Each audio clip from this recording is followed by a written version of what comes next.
नमस्कार दोस्तों, स्वागत है आपका जीएस मंथन में। आज हम अपनी निबंध सीरीज का अगला निबंध पढ़ेंगे। ओजोन परत, पर्यावरणीय संतुलन की रक्षा और मानव अस्तित्व की चुनौती।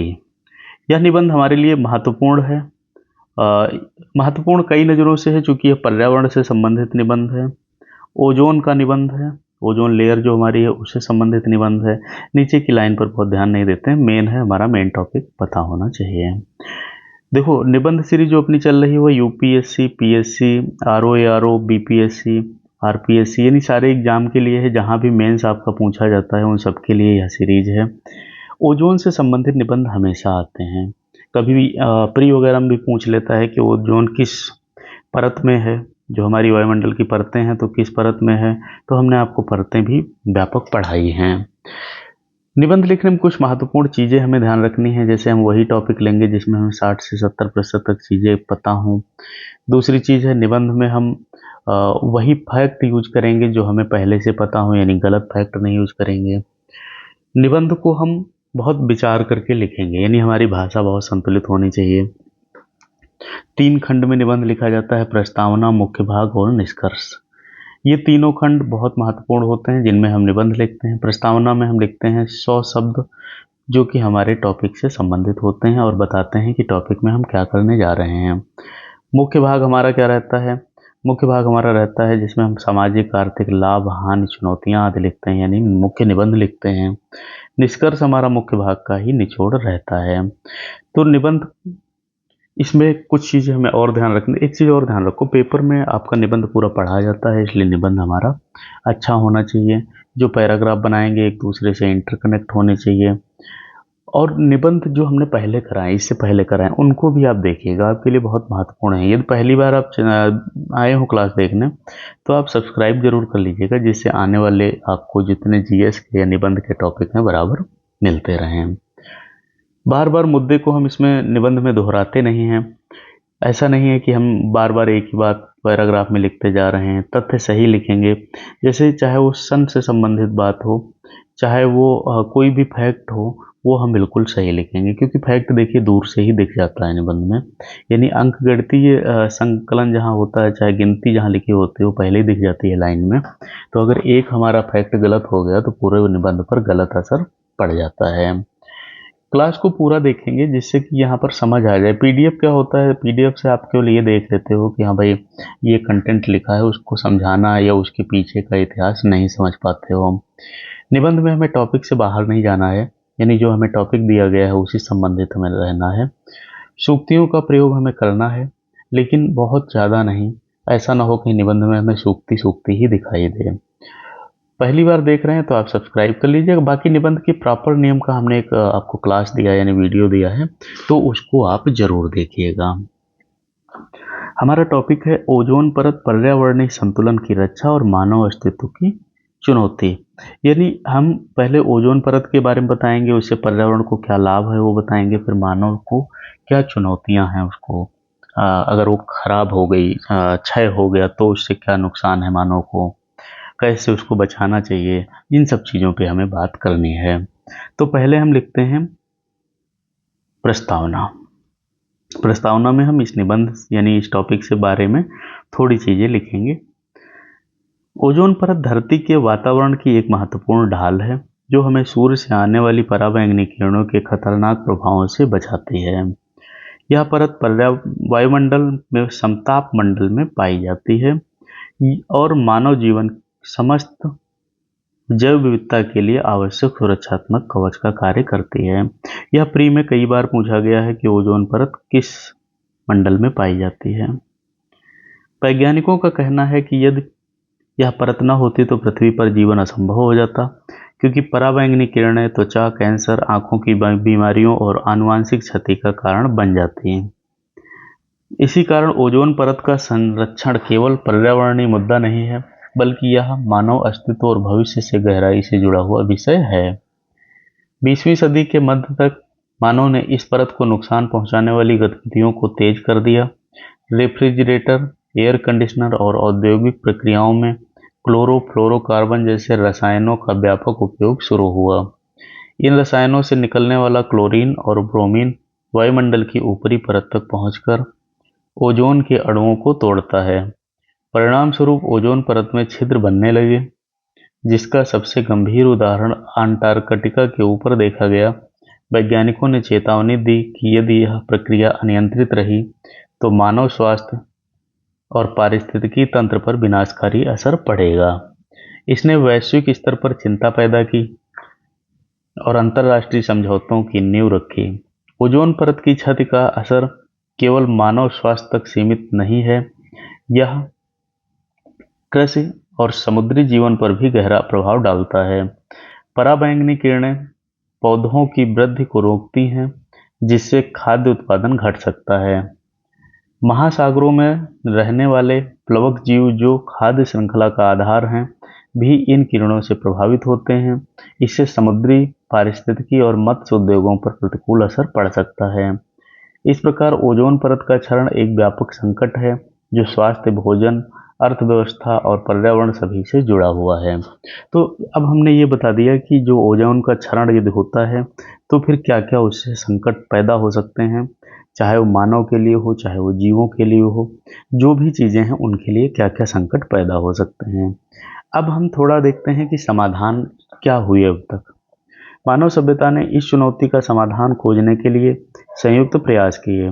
1987 में मॉन्ट्रियल प्रोटोकॉल पर हस्ताक्षर हुए, जो पर्यावरणीय समझौते में सबसे सफल माने जाते हैं। इसमें ओजोन क्षयकारी पदार्थों के उत्पादन और उत्पन्न उपयोग पर प्रतिबंध लगाया गया। मॉन्ट्रियल प्रोटोकॉल जो आपका हुआ था, इससे संबंधित आप चाहें तो 2-4 लाइन इसमें लिख सकते हैं। बाद में इसमें कई संशोधन किए गए और अधिकांश देशों ने इन रसायनों को चरणबद्ध तरीके से बंद किया। संयुक्त राष्ट्र पर्यावरण कार्यक्रम और विश्व मौसम संगठन 2025 की रिपोर्ट के अनुसार पिछले 3 दशकों में ओजोन क्षयकारी पदार्थों का उत्सर्जन लगभग 98% तक घट चुका है। रिपोर्ट यह भी बताती है कि अंटार्कटिका के ऊपर ओजोन छिद्र का औसत आकार 2025 में घटकर 22 मिलियन वर्ग किलोमीटर रह गया, जबकि 2006 में यह 29 मिलियन वर्ग किलोमीटर था। वैज्ञानिकों का अनुमान है कि उत्तरी गोलार्ध में 2035 तक, अंटार्कटिका क्षेत्र में 2066 तक और ओजोन परत लगभग सामान्य स्तर पर लौट आएगी। भारत ने भी इस दिशा में महत्वपूर्ण भूमिका निभाई। सरकार ने क्लोरोफ्लोरोकार्बन और अन्य हानिकारक रसायनों को चरणबद्ध तरीके से बंद किया। ऊर्जा दक्ष तकनीकों को बढ़ावा दिया गया और उद्योगों को विकल्प उपलब्ध कराए गए।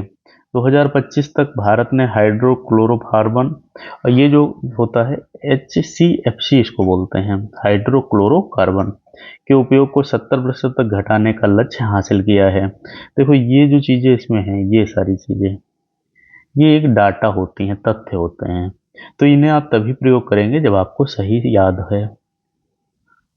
भारत की 2025 की राष्ट्रीय रिपोर्ट ने बताया गया कि देश में केवल 1.4 लाख टन ओजोन क्षयकारी पदार्थों के उपयोग को रोककर 30 करोड़ टन कार्बन डाइऑक्साइड उत्सर्जन के बराबर पर्यावरणीय लाभ दिया। यह कदम न केवल ओजोन परत बल्कि जलवायु संरक्षण में भी महत्वपूर्ण साबित हुआ। वर्तमान समय में ओजोन संरक्षण केवल तकनीकी या कानूनी उपायों तक सीमित नहीं है, यह जीवन शैली में बदलाव की भी मांग करता है। लोग एयर कंडीशनिंग और रेफ्रिजरेशन की अत्यधिक खपत करते हैं। ऊर्जा की ज़रूरतें बढ़ने से ऐसे विकल्प खोजने होंगे जो पर्यावरण को नुकसान न पहुंचाएं। हरित तकनीक, प्राकृतिक शीतलन साधन और नवीकरणीय ऊर्जा का इस्तेमाल इस दिशा में मदद कर सकता है। इसके साथ ही लोगों को पर्यावरण चेतना पैदा करना भी उतना ही जरूरी है। जब तक नागरिक स्तर पर जिम्मेदारी नहीं ली जाएगी, तब तक कोई भी अंतर्राष्ट्रीय समझौता स्थायी प्रभाव नहीं डाल पाएगा। ओजोन संरक्षण का महत्व जलवायु परिवर्तन से भी जुड़ा है। ओजोन क्षयकारी पदार्थ न केवल परत को नुकसान पहुंचाते हैं, बल्कि ग्रीन हाउस गैस के रूप में तापमान बढ़ाने में भी भूमिका निभाते हैं। इस तरह उनका नियंत्रण दोहरा लाभ देता है। ओजोन सुरक्षा और जलवायु संरक्षण दोनों। विशेषज्ञों का मानना है यदि मॉन्ट्रियल प्रोटोकॉल लागू नहीं होता तो 2025 तक धरती का औसत तापमान 0.5 डिग्री सेल्सियस और बढ़ चुका होता। इस दृष्टि से यह समझौता वैश्विक जलवायु नीति का भी एक बहुत महत्वपूर्ण आधार है। यदि आप पूरा क्लास देखते जा रहे होगे तो कुछ चीज़ें आपके दिमाग में ज़रूर बनती जा रही होंगी। आपको 2-3 बार प्रैक्टिस तो करना ही है, तभी जाके चीज़ें आपके हिसाब से हो पाएंगी। फिर भी चुनौतियां बनी हुई हैं। 2025 की संयुक्त राष्ट्र की रिपोर्ट में पाया गया अब भी कुछ एशियाई देशों में अवैध रूप से क्लोरोफ्लोरोकार्बन का उत्पादन हो रहा है। औद्योगिक और शहरीकरण के दौर में नई रसायन तकनीकें आ रही हैं जिनका दीर्घकालिक असर पूरी तरह स्पष्ट नहीं है। इसके अलावा जलवायु परिवर्तन का प्रभाव भी ओजोन परत की स्थिरता पर पड़ सकता है। वैज्ञानिकों के अनुसार वैश्विक तापमान में बढ़ोतरी समताप मंडल की गतिशीलता बदल सकती है, जिससे ओजोन परत पर अप्रत्याशित प्रभाव हो सकते हैं। इसलिए सतर्कता बनाए रखें और निरंतर निगरानी करना आवश्यक है। ओजोन दिवस, जो हर साल 16 सितंबर को मनाया जाता है, इस बात की याद दिलाता है कि पर्यावरण संरक्षण कोई एक दिन का कार्य नहीं बल्कि निरंतर जिम्मेदारी है। 2025 की theme ozone for life rebuilding earth shield रखा गया है, जिसका उद्देश्य वैश्विक सहयोग को मजबूत बनाना है। यह हमें सिखाता है कि विज्ञान और राजनीति मिलकर भी मानवता की रक्षा कर सकते हैं, बशर्ते ईमानदारी और सहयोग की भावना बनी रहे। यह भी महत्वपूर्ण है कि नई पीढ़ी को पर्यावरणीय शिक्षा दी जाए ताकि वे भविष्य में गलतियां न दोहराएं। अंततः कहा जा सकता है कि ओजोन परत का संरक्षण केवल एक पर्यावरणीय चिंता नहीं बल्कि मानव सभ्यता के अस्तित्व का सवाल है। इस परत को सुरक्षित रखने से हम न केवल वर्तमान पीढ़ी बल्कि आने वाली पीढ़ी का भविष्य भी बचाते हैं। यह हमें यह भी सिखाता है कि दुनिया जब एकजुट होकर ठोस कदम उठाती है तो असंभव दिखने वाली समस्याओं का भी हल निकल सकता है। इसलिए ओजोन परत का बचाव मानवता की साझा जिम्मेदारी है और इसका महत्व समय के साथ और भी स्पष्ट हो जाता है। तो यह हमारा पर्यावरण के वर्ग से लिया गया निबंध ओजोन का था। बहुत महत्वपूर्ण निबंध है।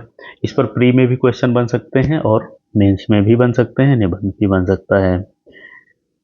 यदि आपने पहली बार देखा है तो सब्सक्राइब करिएगा, जिससे कि आपकी तैयारी मेंस की अच्छी होती रहे। बस और लोगों को भी साझा करिए, जिससे कि चीज़ें आप सबको मिलें। यदि आपका कोई कमेंट है या कोई भी निबंध टॉपिक आपके नहीं समझ आ रहा है तो आप आराम से मुझे कमेंट कर दीजिएगा। हम उस पर विस्तार में क्लास बना के आपको समझा देंगे। बस आप प्रैक्टिस जरूर करते रहिएगा, 2 बार 3 बार 4 बार प्रैक्टिस करते रहिएगा। ये सोचकर मत करिए कि केवल प्री की प्रैक्टिस है। देखिए क्या है, इसमें बहुत सारे तथ्य ऐसे हैं जो आपके प्री में, मेंस में, इंटरव्यू में, सब में तो आते हैं। भाई चीज़ें तो वही हैं, बस ये घूम फिर के कोई ना कोई रूप में आती हैं। इसलिए कोई पढ़ाई आपकी कहीं व्यर्थ नहीं जाने वाली है। अपनी प्रैक्टिस आप बनाए रखिएगा। कुछ भी समझ में नहीं आया पूछ लिया करिए। मिलते हैं अगली क्लास में। धन्यवाद।